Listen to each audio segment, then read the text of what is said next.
Have you ever wondered about the power of faith and patience? Genesis chapter 21 presents a perfect example of this. A tale as old as time, the birth of Isaac, the long-awaited son of Abraham and Sarah, fulfills a promise made by God. This was not just any birth. It was a miracle that filled their life with immense joy and laughter. Sarah, who had been barren, was finally blessed with the fruit of motherhood, bringing about a sense of fulfillment and delight that knew no bounds. Now let's delve a bit into the significance of Isaac's name. In Hebrew, it translates to "he laughs," an apt name indeed, considering the joy and laughter his birth brought into their lives.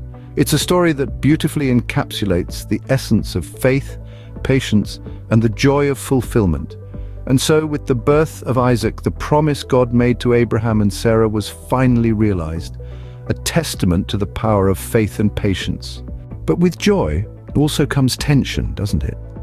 Now imagine the scene. Abraham, in his jubilation, throws a grand feast to mark the weaning of his son, Isaac. The air is filled with laughter, chatter, and the clinking of goblets. However, amidst this joyous celebration, a storm is brewing.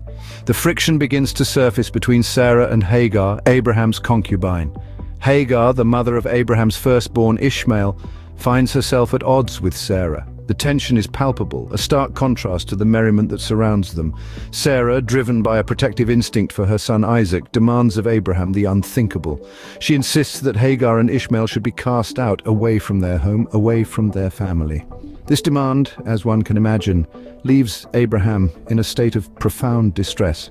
His heart aches at the thought of turning away Hagar and Ishmael, the boy he loves deeply. This is not just a tale of a family feud. It's a story of complex emotions, of love, jealousy, and the struggle to make the right decision. The feast, which was a symbol of joy and celebration, now becomes a backdrop for a heartbreaking dilemma.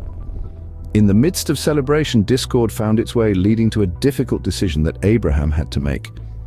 As we delve deeper into this narrative, we begin to see the profound struggles that define the human condition. It's a testament that even in times of joy, life's trials are never too far behind. What would you do if you were cast out and left to wander in the wilderness? Imagine the desolation, the fear, the uncertainty. Such was the fate of Hagar and her son Ishmael. They found themselves out in the wilderness of Beersheba with nothing more than some bread and a skin of water. As the unforgiving sun scorched the earth beneath their feet, their supplies dwindled rapidly. The last drops of water slipped away and despair washed over them. Hagar, unable to bear the sight of her child suffering, left him under a bush and distanced herself. She wept, her heart heavy with the thought of her son's impending death. But just when all hope seemed lost, a miracle unfolded.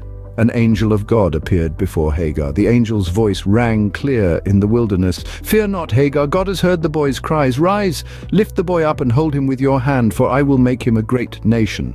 The promise was a beacon of hope. Suddenly, a well of water appeared before Hagar's eyes. She filled her skin, quenching their thirst and reviving their spirits. They were saved, not just from death, but also from despair. The wilderness of Beersheba, once a place of desolation, became a testament to divine intervention. In their moment of despair, divine intervention came, turning their plight into promise. Amidst all trials, peace must be sought, don't you agree? As we delve further into Genesis chapter 21, we find Abraham making a pact with Abimelech, the Philistine king, at a place called Beersheba. This agreement, often referred to as the Treaty of Beersheba, underscored the importance of peaceful coexistence, even against the backdrop of differing beliefs and cultures. Abraham and Abimelech, despite their differences, found common ground and mutual respect. They acknowledged each other's rights and pledged not to harm one another. This treaty, a beacon of diplomacy amidst potential discord, was sealed with the exchange of 7 ewe lambs, a symbolic gesture of goodwill and respect. The significance of this treaty was profound. It served as a powerful reminder that peace is not only desirable but achievable, even in the most trying of circumstances. And so Genesis chapter 21 closes with a message of peace. A reminder that even in the face of trials and tribulations, harmony can be achieved.